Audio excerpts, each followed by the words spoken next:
जय श्री राम दोस्तों।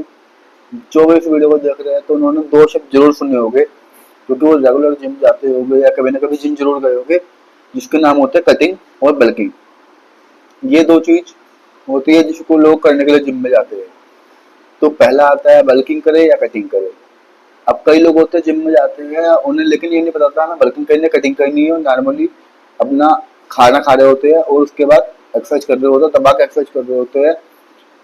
उन्हें लेकिन ये बिल्कुल भी आइडिया नहीं होता है कि हम गेनिंग कर रहे हैं या कटिंग कर रहे हैं। अगर कोई एक मोटा बंदा गया है और वो नॉर्मली खाना खा रहा है और वो सोच रहा है कि मैं फिर मेहनत कर रहा हूँ तो पतला हो जाऊंगा, तो ऐसा नहीं होता है। अगर पतला बंदा गया है, वो भी नॉर्मली खाना खा रहा है और सोच रहा है मेहनत करके जिम में कि मैं मोटा हो जाऊंगा, तो ये भी नहीं होता है। तो होता कैसे है कटिंग और बल्किंग, इस बात पर आज हम डिस्कस करेंगे। तो पहली चीज आती है कि आपको समझना होगा आपको करना क्या है। अगर आप स्किनी फिट है, एक पतले से बंदे हैं, थोड़े बहुत मतलब मोटे हैं हल्के फुल्के, तो आपको पहले गेनिंग करनी होगी, उसके बाद आप कटिंग पे आएंगे।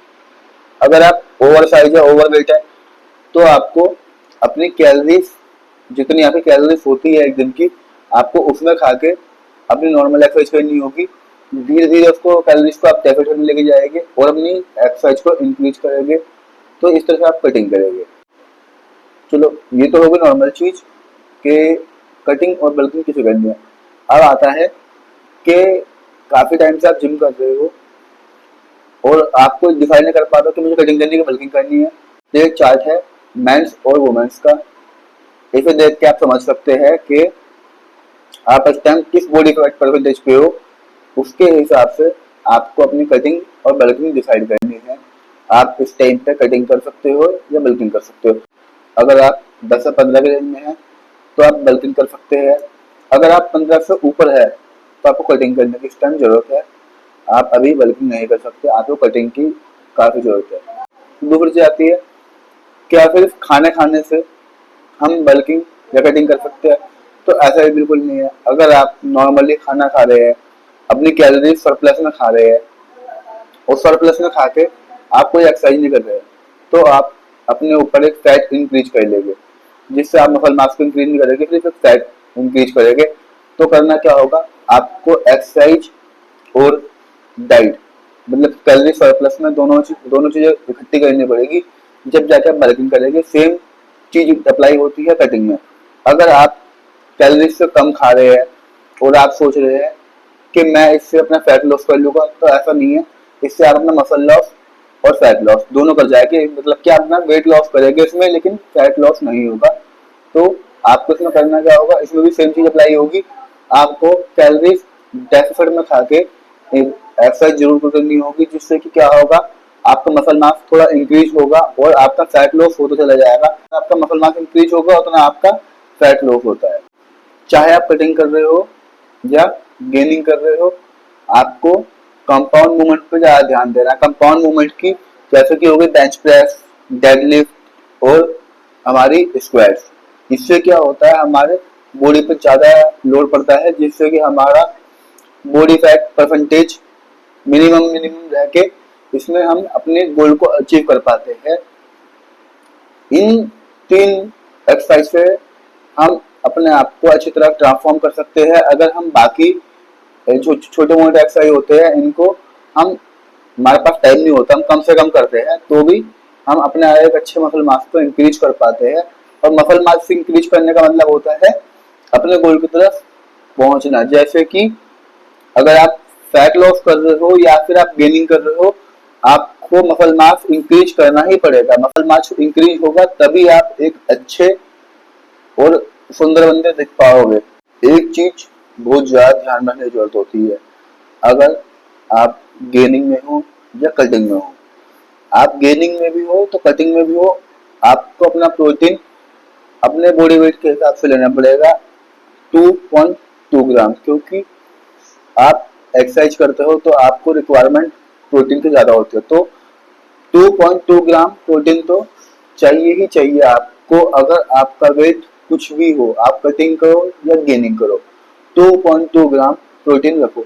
कई लोग बोलते हैं कि गेनिंग में आप प्रोटीन 1.8 ग्राम या बॉडी वेट के डबल ले सकते हो, तो 2.2 ग्राम इसलिए कह रहा हूँ कि हम लोग स्टेरॉइड पे नहीं होते हैं, हमें ज्यादा से ज्यादा प्रोटीन की जरूरत होती है। अब एक चीज होती है कि हमें बिल्कुल भी आइडिया नहीं होता है जो हम प्रोटीन ले रहे हैं वो इक्वल मिल रहा है कि नहीं मिल रहा है। देखो हर चीज में थोड़ा बहुत तो ऊपर नीचे होता है, हम कितना भी काउंटर खा ले तो थोड़ा बहुत प्रोटीन ऊपर नीचे हो जाता है। अगर मैं बोलता हूँ मैं 180 ग्राम प्रोटीन लेता हूँ तो हो सकता है मैं 190 ग्राम लेता हूँ या फिर 170 ग्राम लेता हूँ। इसलिए 2.2 ग्राम हम प्रोटीन रखते हैं, जिसमें थोड़ा बहुत हमारा ऊपर नीचे होता है तो भी चल जाता है। हम बिल्कुल एकदम मैथ पे नहीं चल सकते।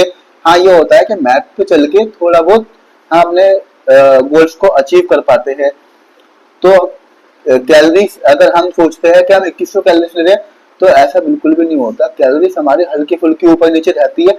काउंट करके खाने का हमारा जो मतलब होता है कि हमें काउंट करके हमें इसलिए खाना चाहिए ताकि हम थोड़ा बहुत ऊपर नीचे होता है वो चलता है। लेकिन अगर काउंट करके नहीं खा रहे तो हम कितना ज्यादा खा जाएगी और कितना कम खा जाएगी इसके बारे में हमें बिल्कुल आइडिया नहीं होता है। तो ये जरूरी नहीं है कि अगर मैं बोल दूं कि हमें 500 कैलोरीज कम खानी चाहिए या 500 कैलोरीज हमें ज्यादा खानी चाहिए तो वो 500 कैलोरीज ही होगी।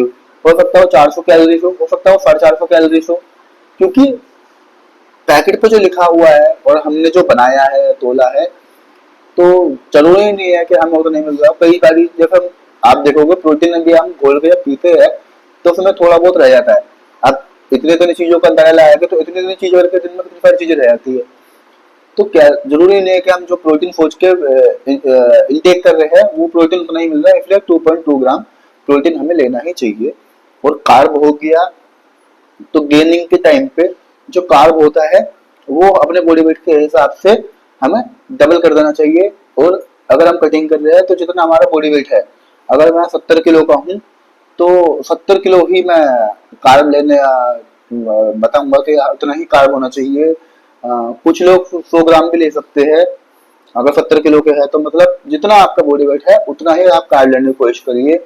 जो ये चार्ट में डाल रहा हूँ दोबारा से बता रहा हूँ, जो ये चार्ट में डाल रहा हूँ इसको देखिए, इसके हिसाब से डिसाइड करिए आपको गेनिंग करनी है या कटिंग करनी है। उसके हिसाब से आप अपनी गेनिंग और कटिंग के गोल को अचीव कर सकते हैं। फिर दोबारा रिपीट करूंगा जाते जाते कि अगर आप 10 से 15 के बीच में हैं तो आप गेनिंग कर सकते हैं। अगर आप 15 से ऊपर बॉडी फैट परसेंटेज पाते हैं तो आपको अभी कटिंग की जरूरत है, आप अभी कटिंग पे ही रहिए। और एक चीज और फिर दोबारा से मैं रिपीट कर देता हूँ इस चीज को कि आप अगर नए नए गए हो और स्किनी फिट हो, मतलब आप पतले से हो और थोड़ा थोड़ा आपका फिट लगा तो आपको अभी बल्किंग करनी चाहिए। बल्किंग के बाद फिर धीरे धीरे आप कटिंग पे आए, क्योंकि आपके पास मसल मास है ही नहीं। मसल मास बहुत जरूरी है, मसल मास होगा उसके बाद ही आप जब कटिंग पे आएगा तो आप अच्छा लगेगा। अब आप वैसे ही पतले से हो और आप एकदम कैलोरी डेफिसिट में जा रहे हो और एक्सरसाइज कटिंग की कर रहे हो तो उसको कोई फर्क नहीं पड़ने वाला, आप और पतले हो जाओगे तो अच्छे ही लगोगे। चलिए जय श्री राम, मिलते हैं अगली वीडियो में।